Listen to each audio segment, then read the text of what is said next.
चलिए देखिए, कल हम लोग डिस्कस किए थे ना, ये भारत से हम क्या सीखें। भारत से हम क्या सीखें पाठ के लेखक कौन थे? Max Muller. कहाँ जन्म हुआ था? जर्मनी में। उन्होंने भारत के प्रति है अपने अगाध प्रेम को क्या किया है? व्यक्त किया है। वो बताए हैं कि भारत में क्या क्या विशेषताएं हैं, किस किस क्षेत्र में भारत अग्रणी है। आज के इस क्लास में हम लोग बिहार बोर्ड का हिंदी जो है इसका चैप्टर जो है ना 4 हम लोग डिस्कस करने वाले हैं। क्या डिस्कस करने वाले हैं बाबू? चैप्टर 4। ये चैप्टर 4 है। Name of the chapter is है बाबू नाखून क्यों बढ़ते हैं। ये आपके चैप्टर का नाम है, नाखून क्यों बढ़ते हैं। सुनिए ध्यान से। नाखून जो है ना ये हमारे शरीर का एक अंग है, और हमारे शरीर के जितने भी अंग है ना इन प्रत्येक अंगों का अलग अलग कार्य है। अलग अलग क्या है? कार्य। जैसे आंख का काम है मुख्य रूप से देखना, दिमाग का मस्तिष्क का काम है मुख्य रूप से सोचना, है कि नहीं। तो उसी तरह से जो नाखून है इसका प्रयोग हम मुख्य रूप से किसी चीज को काटने के लिए करते हैं। किसी चीज को काटने के लिए दांत से भी हम लोग काटते हैं। तो दांत जो होता है ये आंतरिक भाग होता है। दांत क्या होता है? आंतरिक भाग। दांत देखिएगा हमारे मुंह के क्या है? अंदर है। और नख जो है वो हमारे शरीर के कहाँ है? बाहर है। तो ये बाह्य भाग है और ये आंतरिक भाग। अलग अलग समय में नाखूनों का प्रयोग अलग अलग डिजाइन के रूप में किया गया है। मतलब कि आप देखिएगा ना कि आज भी लोग नाखूनों को बहुत संवारते और सजाते हैं। अभी तो आपको आर्टिफिशियल नाखून आ गया है कि नहीं? आर्टिफिशियल नाखून आ गया है ना। तो नाखून का प्रयोग जब मनुष्य वनमानुष था ना, जब जंगली था, जंगलों में रहता था, जब हम इतने विकसित नहीं थे, बात समझ रहे हैं ना, जब हम बहुत बैकवर्ड थे, बहुत पिछड़े थे और हम लोग जंगलों में रहते थे, वनमानुष की तरह रहते थे, समझ रहे हैं ना, उस समय नाखूनों का प्रयोग हम मुख्य रूप से अपने अस्त्र शस्त्र के रूप में इसका प्रयोग किया करते थे। अस्त्र शस्त्र का प्रयोग मतलब इसके द्वारा हम किसी चीज को काटते थे। क्या करते थे? काटते। अच्छा, आज का नाखून जो है ना, चूंकि हम लोग इसका प्रयोग नहीं करते हैं, जिसके कारण ये दिन प्रतिदिन दुर्बल होते जा रहा है। क्या होते जा रहा है? दुर्बल माने क्या होता है? कमजोर। समझ रहे हैं ना। आज नाखून हमारा उतना मजबूत नहीं है। क्यों? क्योंकि इसका हम लोग यूज करना क्या कर दिए? छोड़ दिए। अब एक देखिए, इस चीज को इस तरह से समझिए।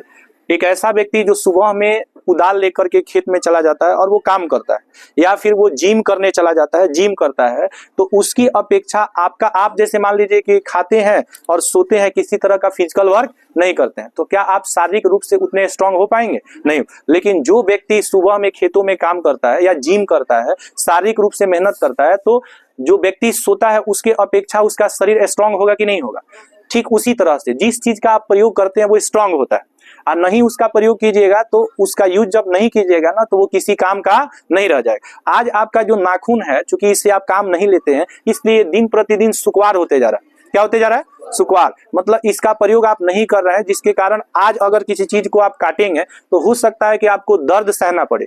लेकिन पहले मनुष्य क्या करता था? इस नाखून का प्रयोग जानवरों से लड़ने तक के लिए करता था। बात समझ रहे हैं ना। मतलब जानवर क्या करते थे? मनुष्य पे अटैक कर देते थे। जब मनुष्य क्या था? जंगली था। जंगलों में हम जब रहते थे, हमारी संख्या बहुत कम थी। हमारी संख्या कम होने का कारण ये था कि जब भी कोई मनुष्य किसी बच्चे को जन्म देता था तो जंगली जीव के चपेट में आ जाने के कारण वह उसकी मृत्यु हो जाती थी, जिससे नंबर ऑफ ह्यूमन जो था, मनुष्य की जो संख्या होती थी वो दिन प्रतिदिन नहीं बढ़ती थी।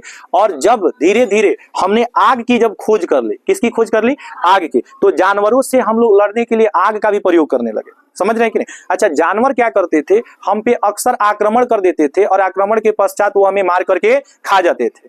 मनुष्य के पास भी खेती नहीं था। क्या नहीं था? खेती नहीं था। वो कृषि का विकास नहीं किया था, जिसके कारण उसे जंगलों में रह करके और जंगलों का जो पेड़ का जो पत्ता होता था उसी पत्ते को वह खाता था, उसी पत्ते को वो पहन करके अपने शरीर को, अपने बदन को क्या करता था? ढकता था। मतलब बहुत पहले आप देखेंगे ना तो केला का जो पत्ता होता है ना, बड़ा बड़ा होता है ना केला का पत्ता, लोग वैसे उससे अपने शरीर को क्या करते थे? ढकते थे। हमारे पास तो वस्त्र नहीं थे, वस्त्र का हम लोग खोज नहीं किए थे, मशीनीकरण नहीं था, जब मशीनों का विकास नहीं हुआ था, इतने सुंदर कपड़े हम लोग नहीं बना सकते थे, तो हम लोग पेड़ के पत्तों से ही अपने शरीर को क्या करते थे?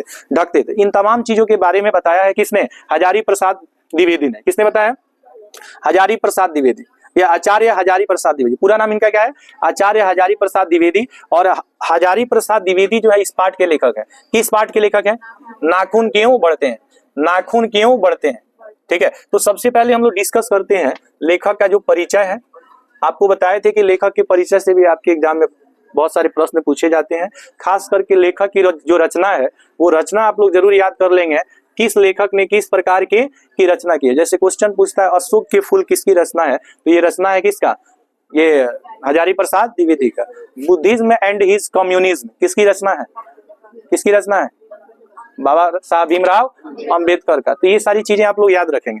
आचार्य हजारी प्रसाद द्विवेदी इनका पूरा नाम है। कभी कभी आप द्विवेदी जी भी कर देंगे ना तो इनका पूरा नाम का शॉर्ट नेम हो जाता है। बात समझ में आ रहा है। इनका जन्म जो है 1907 ईस्वी में आरत दुबे का छपरा, ठीक है, कह रहा है उज्जवलिया गांव बलिया जिले के उत्तर प्रदेश में हुआ था। यूपी में इनका जन्म हुआ था। यूपी को शॉर्ट, यूपी को ही क्या बोलते हैं, उत्तर प्रदेश बोलते हैं, समझ रहे हैं कि नहीं। तो उत्तर प्रदेश में आरत दुबे का छपरा बलिया नामक गांव में, ठीक है, इनका क्या हुआ था, उज्जवलिया गांव और बलिया क्या था, जिला में इनका जन्म हुआ था। किसका जन्म बाबू, हजारी प्रसाद द्विवेदी का। और ये किस पाठ के लेखक हैं, नाखून क्यों बढ़ते हैं। अब एक बात समझिए, यहाँ पे नाखून मनुष्य का एक अंग है। नाखून मनुष्य का क्या है, एक अंग है। इस अंग का प्रयोग पहले हम अस्त्र शस्त्र के रूप में करते थे, लेकिन जब हमारे पास लौह युग का प्रारंभ हुआ, लौह युग का मतलब होता है लोहे का युग, लोहे का युग मतलब जब मनुष्य ने लोहे का खोज कर लिया, तो आप देखेंगे ना कि जितनी भी मशीन जिसमें कोई चीज मैन्युफैक्चर होता है, मैन्युफैक्चर मतलब क्या, बनता है, तो कोई भी चीज आज जो बन रहा है वो ऐसे ही तो आपके पास नहीं आ जा रहा है। जैसे जिस कपड़ा को आप पहन रहे हैं तो ऐसा थोड़ी है कि कपड़ा का कोई पेड़ है जहां से तोड़ के आप लाते हैं, नहीं, कपड़ा जो है कहीं ना कहीं किसी फैक्ट्री में तैयार किया जाता है, कई स्टेज में ये आपका कपड़ा यहाँ तक आपको मिलता है। बात समझ रहे हैं ना। तो मशीनीकरण जब हुआ, मशीनों का जब आविष्कार हुआ, तो मशीनों के आविष्कार के तत्पश्चात जो है, समझ रहे हैं, मशीनों के तत्पश्चात हम बहुत विकसित हो गए। मनुष्य 2-3 काम जब कर लिया ना तो उसका विकास बहुत तेजी से हुआ। पहला विकास तब हुआ जब मनुष्य ने आग का खोज किया। आग के खोज से क्या है कि जो कुछ भी आप बनाते हैं उसको एक सांचे में ढालने के लिए उसको एक टेम्परेचर चाहिए होता है। जैसे आप लोहा को नॉर्मल अगर गर्म नहीं करके और उसको पीटिएगा, जिस शेप में बदलना चाहिएगा वो नहीं बदल सकता है। लेकिन आप देखिएगा लोहार जो होता है ना, जब किसी लोहे को अलग शेप देना होता है तो सबसे पहले वो भट्टी में डालता है, उसको लाल कर देता है, एकदम गर्म कर देता है, करता है ना, और फिर उसको पीट करके और तरह के क्या बना देता है, औजार बना देता है। जैसे आप जिस छड़ का यूज आप घरों में करते हैं ना, छड़ का यूज घरों में किया जाता है कि नहीं, तो वो छड़ क्या डायरेक्ट रूप से हमको उस तरह से मिलता है, नहीं, सबसे पहले उसको पिघलाया जाता है। क्या किया जाता है, पिघलाया। अब बताइए पिघलाने के लिए उसको टेम्परेचर चाहिए कि नहीं, टेम्परेचर ही आग है। टेम्परेचर क्या है, आग। उसको जब आप पिघलाते हैं तो उसको बहुत हाई टेम्परेचर चाहिए होता है। जैसे नॉर्मल टेम्परेचर पे जो लोहा होता है ना वो गर्म होता है, गर्म होगा तो थोड़ा सा वो लाल, पहले पीला होगा, क्या होगा, पीला से एकदम क्या हो जाएगा, लाल हो जाएगा। क्या हो जाएगा, लाल हो जाएगा। और इसके बाद जो बहुत ज्यादा टेम्परेचर देंगे तो ब्लू हो जाएगा। अब उस अवस्था को आप नहीं देखे होंगे। कोई कहे सर लोहा ब्लू होता है ब्लू कब होता है, जब उसको आवश्यकता से अधिक मतलब 1000 डिग्री सेल्सियस टेम्परेचर दीजिएगा तब वह ब्लू होगा। उससे ज्यादा टेम्परेचर 1700 डिग्री सेल्सियस टेम्परेचर दीजिएगा, पिघल जाएगा। क्या हो जाएगा, पिघल जाए। तो क्या हुआ कि नाखूनों का प्रयोग हम लोग अस्त्र शस्त्र के रूप में करते थे। जब लौह युग आ गया तो हमारे पास बहुत सारा हथियार हो गया, जैसे भाला हो गया, बर्छी हो गया, धनुष बाण हो गया। इसके साथ साथ बहुत सारे तरह के आर्टिकल्स हमने, बहुत सारे तरह के टूल्स हम लोग तैयार कर लिए। लोहा का बहुत सारा सामान हम लोग बना लिए, समझ रहे हैं कि नहीं। भाला बर्छी ये सब लड़ने के लिए पहले लोग क्या करते थे, पहले की जो लड़ाई होती थी तो लोगों का लड़ाई किससे होता था, भाला से होता था, गद्दा से होता था, इसी से ना लोग लड़ते थे। उस समय बम, एटम बम तो नहीं था, लेकिन जब मनुष्य ने इतना विकास कर लिया तब आज के समय में भी नाखून की जगह पे मनुष्य बम का निर्माण करता है। किसका निर्माण करता है, बम। यानी बम की वृद्धि जो है दिन प्रतिदिन हो रहा है। एटम बम का आप नाम सुने होंगे, हाइड्रोजन बम का नाम सुने होंगे, तरह तरह के मिसाइलों का निर्माण आज हम लोग कर रहे हैं। पहले मनुष्य आत्मरक्षा के लिए नाखूनों को बढ़ाता था। आत्मरक्षा के लिए किसको बढ़ाता था, नाखूनों को बढ़ाता था, ताकि वह अपने प्रतिद्वंदी मतलब क्या होता है, मतलब कि जो उससे लड़ रहा है वो उसका क्या है, प्रतिद्वंदी, तो अपने प्रतिद्वंदी से अपना आत्म सुरक्षा कर सके, इसके लिए वो नाखूनों को क्या करता था, बढ़ाता। लेकिन आज हम इतने विकसित होने के बाद भी हम लोग बम बना रहे हैं, एटम बम बना रहे हैं, हाइड्रोजन बम बना रहे हैं। मान के चलिए यह चीज आप क्यों बनाते हैं, आप इसलिए बनाते हैं कि हम अपनी सुरक्षा कर सकें। लेकिन जरा सोचिए इस बात को कि आपने एटम बम बनाया, आपने हाइड्रोजन बम बना दिया, कहीं अगर उसमें कोई टेक्निकल फॉल्ट हो गया या किसी तरह का सुरक्षा आप प्रदान किए और वह सुरक्षा कायम नहीं रहा, क्या होगा उससे, वो विस्फोट कर जाएगा। आप ही ने बनाया, मतलब आप ही ने सांप को दूध पिलाया और वह सांप आप ही को क्या कर लेगा, डस लेगा। तो क्या यह चीज हमारे लिए अच्छा है, नहीं। हर एक देश एक दूसरे देश को मतलब कमजोर दिखाने के लिए अपने आप को क्या कर रहा है, मतलब बम, परमाणु बम के क्षेत्र में बहुत मेहनत कर रहा है और बना रहा है। अगर वह बम, कोई भी एटम बम, हाइड्रोजन बम, कोई भी बम है, अच्छा आमतौर पे क्या होता है, बम जो होता है ना उसमें रेडिएशन होता है। आप लोगों को लगता होगा कि बम फटेगा तो उसमें से आग निकलेगी, सुनामी, ज्वालामुखी, ये सब कुछ नहीं होता है, एक रेडिएशन है। वो क्या करता है ना कि जैसे बम जब फटेगा, रेडिएशन जब बढ़ेगी ना, तो आपके शरीर को वो भेदने लगेगा। क्या करने लगेगा, ऐसा नहीं है कि बम कोई फेंकेगा तो बम बहुत बड़ा आग ये करेगा, आग निकलेगा, बम से धमाका हो जाएगा। वो सब जो चीज दिखा रहे हैं वो तो सीमित क्षेत्र में आपको दिखाई देता है।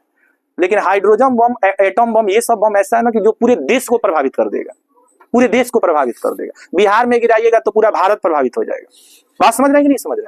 तो उसमें क्या हुआ कि लोगों ने बम बनाना क्या कर दिया, शुरू कर दिया, और इस अंग का प्रयोग कम कर दिया। तो लेखक ये कह रहा है कि जब आप ये कहते थे कि हमने नाखूनों को इसलिए बढ़ाया ताकि हम अपने प्रतिद्वंदी से अपनी सुरक्षा कर सके, तो आज तो आपने तरह तरह के लौह का सामान बना लिया है, फिर आपको बम बनाने की क्या जरूरत है?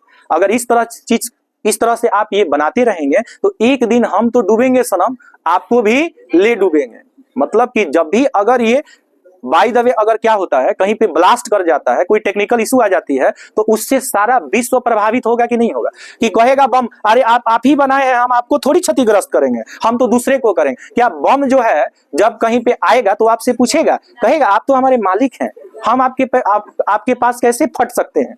ऐसा तो होगा नहीं। तो ये सब चीजें हैं जो हजारी प्रसाद द्विवेदी आने वाले जनरेशन को वो सावधान करना चाहते हैं कि अगर इस तरह का मेंटालिटी रहा मनुष्य का, और ऐसे ही ये बम, एटम बम के चक्कर में अगर पड़ा रहा, तो एक दिन समस्त पृथ्वी का क्या हो जाएगा, सर्वनाश हो जाएगा, विनाश हो जाएगा। विनाश हो जाएगा कि नहीं हो जाएगा? सुनिए, द्विवेदी जी, देखिए कहीं कहीं पे द्विवेदी जी आएगा और कहीं कहीं पे आएगा आचार्य हजारी प्रसाद द्विवेदी। तो इनका पूरा नाम है आचार्य हजारी प्रसाद द्विवेदी, इनको शॉर्ट में द्विवेदी जी कहेंगे। जन्म हुआ था 1907 में। कहां पे?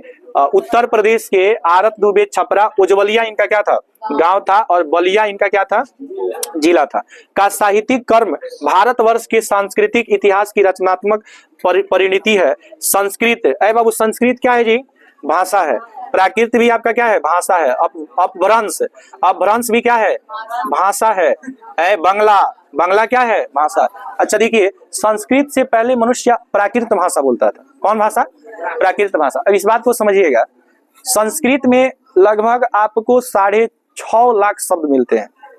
6.5 लाख शब्द आपको मिलते हैं किसमें? संस्कृत भाषा। और इससे ज्यादा शब्द आपको मिलते हैं प्राकृत भाषा में। जैसे जैसे भाषा जो है ना, जैसे जैसे भाषा बढ़ते गया, इसका विकास होते गया, तो आज देखेंगे ना कि संस्कृत का जननी आपका हिंदी है। हिंदी है ना, तो हिंदी में आपको लगभग 3.5 लाख शब्द मिलते हैं। कितने शब्द मिलते हैं? 3.5 लाख शब्द आपको कहाँ मिलते हैं? हिंदी में। और उससे कम आएंगे ना तो सबसे कम शब्द आपको मिलता है अंग्रेजी में। अंग्रेजी में आपको लगभग 1.5 लाख से 2 लाख शब्द है। 1.5 लाख से क्या है? 2 लाख शब्द है। आप देखिएगा, एक अंकल का मीनिंग हिंदी में कई होता है। चाचा होता है, मामा होता है, फूफा होता है, मौसा होता है। लेकिन इन 4-5 शब्द को एक शब्द में अंकल कह दिया जाता है। भले आप मैटरनल अंकल का प्रयोग करते हैं ना, तो मैटरनल अंकल का प्रयोग ना करके मैटरनल हटा भी दीजिएगा तो अंकल का अर्थ मौसा, फूफा, मामा, समझ रहे हैं ना, ये सब हो जाता है। चाचा माने पापा को छोड़कर सारे लोग अंकल हो जाते हैं। इंग्लिश में पापा को छोड़कर सारे लोग क्या हैं? चाचा अंकल, मामा अंकल, फूफा अंकल है, ये सारे अंकल होते हैं। वैसे आप मैटरनल का प्रयोग कर लेते हैं। सुनिए बाबू, भाषा, भाषा किसे कहते हैं जी? मनुष्य अपनी भावनाओं को व्यक्त करने के लिए। तुम क्या रिसर्च कर रही हो? दुकान वाले को क्या बोलेगा? अंकल बोल देना, उसको जो समझना होगा समझ लेगा। भाषाओं और उनके साहित्य के इतिहास के साथ धर्म, दर्शन और आधुनिक ज्ञान विज्ञान की व्याख्याता गहनता में बैठकर उनका अगाध पांडित्य नवीन मानवतावादी सर्जनता और आलोचना की क्षमता लेकर के प्रकट हुआ है। बाबू सुनिए, एक आलोचक होता है। आलोचक का मतलब क्या होता है? आलोचक का मतलब जो व्यक्ति किसी चीज की आलोचना करता है। आलोचना का अर्थ है जो अच्छाई है वो अच्छाई के बारे में बताए, जो बुराई है वो बुरा। कुछ लोग प्रशंसक होते हैं। क्या होते हैं? प्रशंसक, जो केवल आपकी प्रशंसा करने में विश्वास रखते हैं। बात समझ रहे हैं? चापलूस का नाम आप लोग सुने? तो चापलूस क्या करता है? केवल आपकी बड़ाई करेगा। आलोचक जो होगा ना, वो आपकी आलोचना करेगा। जो आपकी अच्छाई है, अच्छाई के बारे में बताएगा, बुराई है तो बुराई के बारे में बताएगा। तो यहाँ पे ये द्विवेदी जी आलोचक हैं। क्या है बाबू? आलोचक। आलोचक मतलब ये आलोचना करते हैं कि क्या अच्छा है और क्या बुरा है, और यही होना चाहिए। सुनिए, व्यक्ति को आलोचक होना चाहिए, है चापलूस नहीं होना चाहिए। क्या होना चाहिए बाबू? चापलूस और आलोचक में अंतर समझ रहा है? चापलूस केवल प्रशंसा करता है, आज जब चल जाइएगा तो पीठ पीछे बुराई करता है, पीठ पीछे करता है कि नहीं? वही पीठ पीछे होता है। कौन बोल रही है? समझिए, विज्ञान को अबोध और पांडित्य की साधता की दाल पर, कह रहे कि दाल पर एक ऐसा रचना संसार के सामने उपस्थित कराते हैं जो विचार की तेजस्विता है, कथन की लालित्य और बंध की शास्त्रीयता का संगम। इस प्रकार उनमें एक साथ कबीर, तुलसी और रविंद्रनाथ एकाकार हो उठते हैं। सुनिए बाबू, द्विवेदी जी एक आलोचक है। आलोचक का मतलब होता है कि जो अच्छाई है वो अच्छाई को बताते हैं, जो बुरा है बुराई को बताते हैं। इनमें सबके गुण देखने को मिलते हैं, चाहे वो कबीर हो, ठीक है, चाहे वो तुलसीदास हो, चाहे वो रविंद्रनाथ टैगोर हो, इन सबको देखने को मिलता। इन सबकी प्रकृति किसमें देखने को मिलता है? किसमें देखने को मिलता है जी? बोलिए। द्विवेदी जी के अंदर ये सारे गुण देखने को मिलता है। उनकी सांस्कृतिक दृष्टि अपूर्व है। उनके अनुसार भारतीय संस्कृति है। भारतीय संस्कृति क्या है? पूर्वजों के द्वारा बनाई गई नीति कहलाती है हमारी संस्कृति। जो नियम कानून हमारे पूर्वजों के द्वारा बनाया गया है ना, उसी को कहते हैं संस्कृति। तो पूर्वजों के द्वारा बनाई गई नीति कहलाती है संस्कृति। और ये भारतीय संस्कृति किसी एक जाति की देन नहीं है। सुनिए बाबू, देश को सुंदर बनाने में किसी एक जाति, धर्म, मजहब के लोगों का सहयोग नहीं रहा। हिंदू, मुस्लिम, सिख, ईसाई, सभी जाति धर्म के लोग, सभी भाषाई लोग, समझ रहे हैं ना, मिलजुल करके इस भारत को सुंदर बनाने में क्या किया है? मदद किया है। एक ऐसा देश, भारत देश को एक ऐसा देश बनाया है जो भारत एक फुलवारी की तरह है, जिसमें हर तरह के वृक्ष, हर तरह के पेड़ पौधे, हर तरह की चीजें आपको देखने को मिल जाती है। आप भारत में देखेंगे ना तो किसी भी क्षेत्र में एक ही जाति, धर्म, मजहब के लोग नहीं रहते हैं। हर गांव में आपको हर जाति, धर्म, मजहब के लोग आपको दिख जाएंगे। ऐसा नहीं है कि कोनो टोला खाली कुशवाहा जी का टोला है, कोनो जादव जी का टोला है, उसमें दूसरा आदमी चाहे तो वहां पे नहीं रह सकता। ऐसा कोई है क्या? नहीं। हर गांव में हर जाति धर्म के लोग रहते हैं, और बल्कि समय समय पर उपस्थित अनेक जातियों के श्रेष्ठ साधनांशों के लवण निसहयोग से विकसित हुई है। कहते हैं कि देश का विकास किसी एक व्यक्ति का है, अल्लाह नहीं करो, देश का विकास किसी एक व्यक्ति का देन नहीं है। यहाँ से क्वेश्चन पूछेगा, ध्यान से समझिए बाबू। यहाँ से क्वेश्चन पूछता है, कई बार क्वेश्चन पूछा हुआ है, अशोक के फूल, ये बहुत इंपॉर्टेंट है बाबू, बहुत ज्यादा इंपॉर्टेंट है। कहेगा अशोक के फूल किसकी प्रमुख रचना है? द्विवेदी जी की।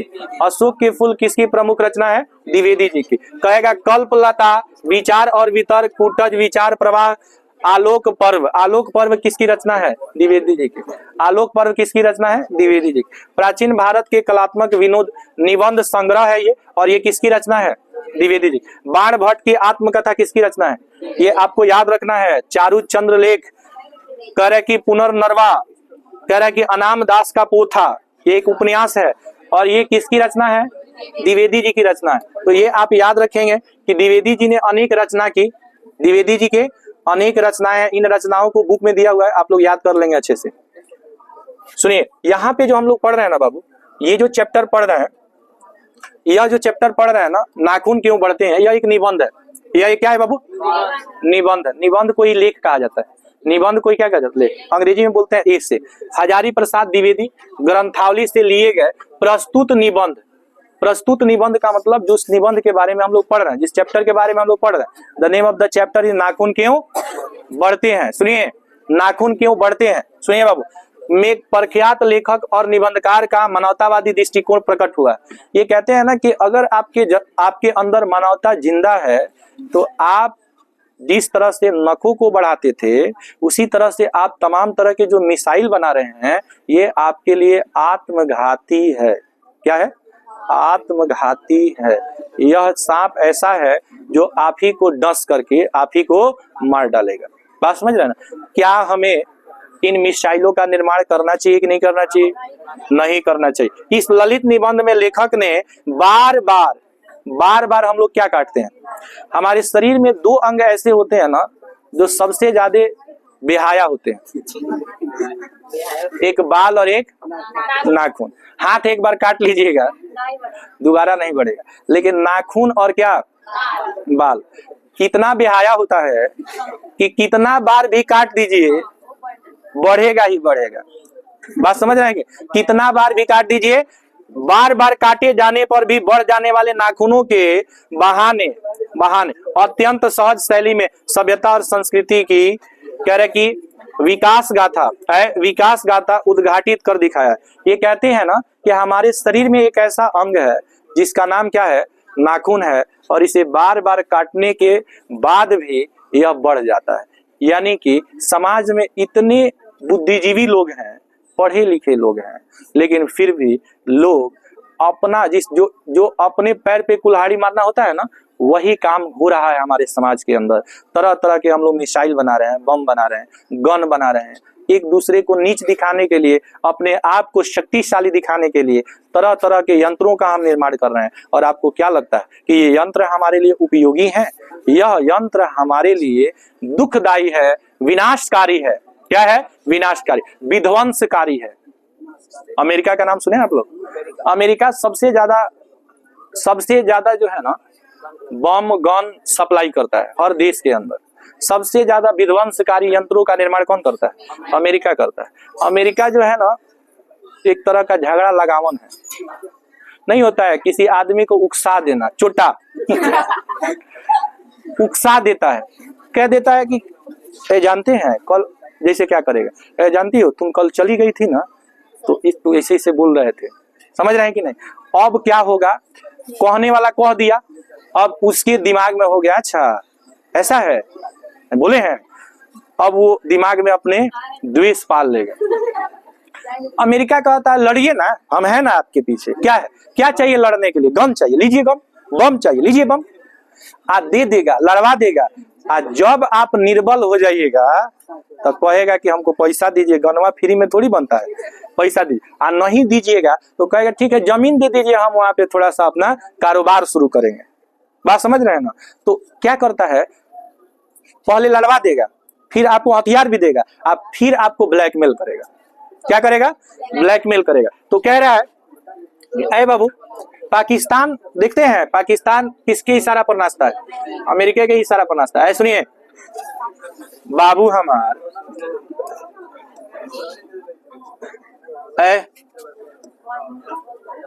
कह रहा है कि एक और नाखूनों का बढ़ना,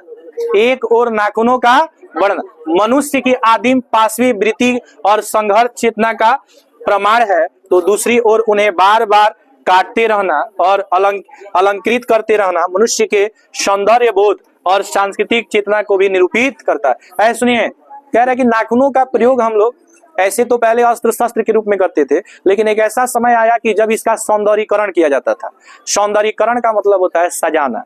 पहले नाखूनों को लोग ना त्रिकोण काटते थे, त्रिकोण समझते हैं आप लोग? त्रिकोण काट देते थे, मतलब नाखूनों पर डिजाइन बनाया लोग करते थे। क्या बनाया करते थे?